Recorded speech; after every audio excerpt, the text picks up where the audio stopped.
Il a souri. Oui, mais c'est pas un sourire triste, un sourire maladif ou un sourire enjoué.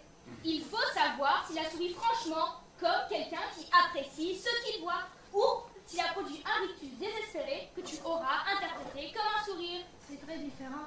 Bah, il a souri, quoi. Du calme. Le sourire est seulement l'un des caractères moteurs observables pour aboutir à diagnostiquer des troubles cérébraux, mais il n'est pas le seul. Je le vois. Ça peut encore passer. Il y en a plusieurs qui sourient. Regardez. Ils ont un drôle de sourire, plutôt ironique, c'est inquiétant. Je me demande si on ferait pas mieux de l'anesthésier et on se pose la question après. Il ne suffit pas, on ne peut pas mettre un spectateur en quarantaine sans réelle certitude. Dans ce cas, n'oublie pas qu'ils ont applaudi la scène précédente. Ça en fait déjà 2. Moi, avec leur sourire bizarre, ils me fichent la frousse. Attention, le premier qui bouge. C'est bon, je crois qu'ils ont compris. Ah, ça refroidit, hein. Oui, on rigole moins tout de suite. Il faut calmer. On peut commencer. Oui, plus on attend et plus on prend de risques.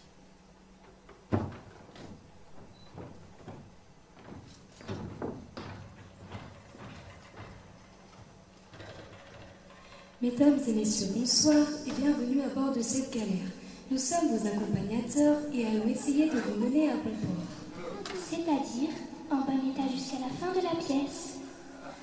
Malgré tout le soin apporté à la sécurisation de vos problèmes, la brigade anti-théâtre qui rend fou ne peut garantir la parfaite intégrité physique et psychologique de chacun. C'est pourquoi nous allons vous enseigner les quelques mesures de sécurité indispensables au bon déroulement de ce spectacle. Vos sièges ne disposent pas encore de ceinture de sécurité et nous le déplorons.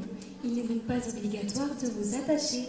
Néanmoins, si vous possédez une ceinture ou une ficelle, il vous est conseillé de vous solidariser le mieux possible à votre chaise. Ceci afin d'éviter une chute brutale en cas de turbulence. Les issues de secours se trouvent de chaque côté de la salle. À l'avant, au centre, à l'arrière. Les portes et issues doivent être dégagées.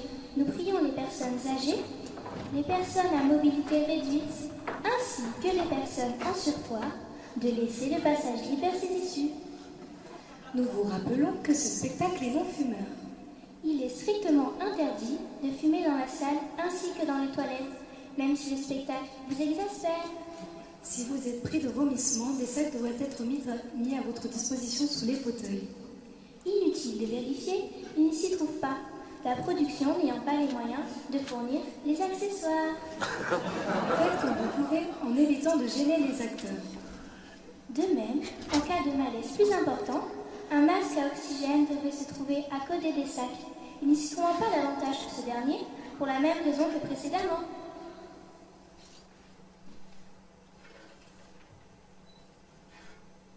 Apprenez néanmoins à les différencier. Petit sac pour le malaise, grand sac pour la nausée. L'utilisation en est facile. Tirez sur le masque pour libérer l'oxygène. Placez-le sur votre visage. Une fois votre masque ajusté, il vous sera possible d'aider d'autres personnes. Cela vous sera utile pour la prochaine fois.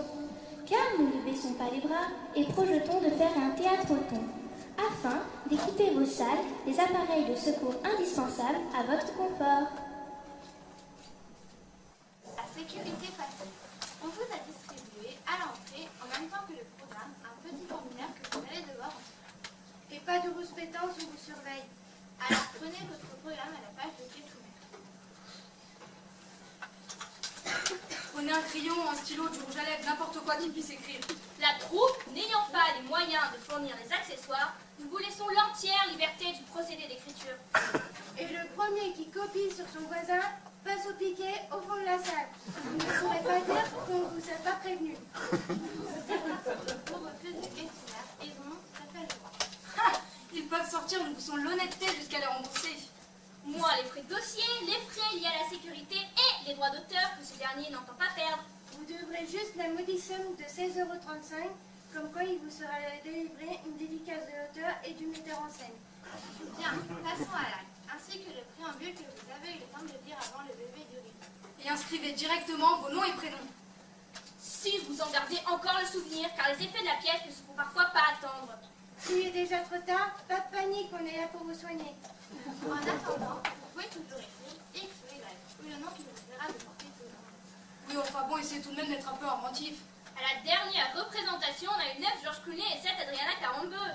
Oui, restez modeste. S'il y avait des top modèles parmi vous, on les aurait déjà repérés.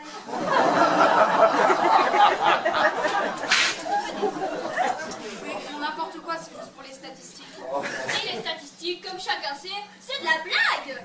Alors un peu plus ou un peu moins, faites-vous plaisir.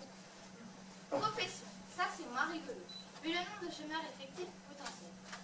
Cette case est associée à la suivante, aurait aimé être. Vous commencez à saisir l'intérêt du questionnaire, là? C'est l'écart entre vos deux réponses qui va déterminer les plus fragiles d'entre vous. On a eu une liste qui aurait aimé être chroniqueuse à la télé. Et elle y est parvenue. Au moins là, si elle fait une boulette, ça ne coûtera pas des millions d'euros. On a eu un douanier qui aurait voulu être douanier Rousseau. Pour ça, c'est beaucoup plus difficile.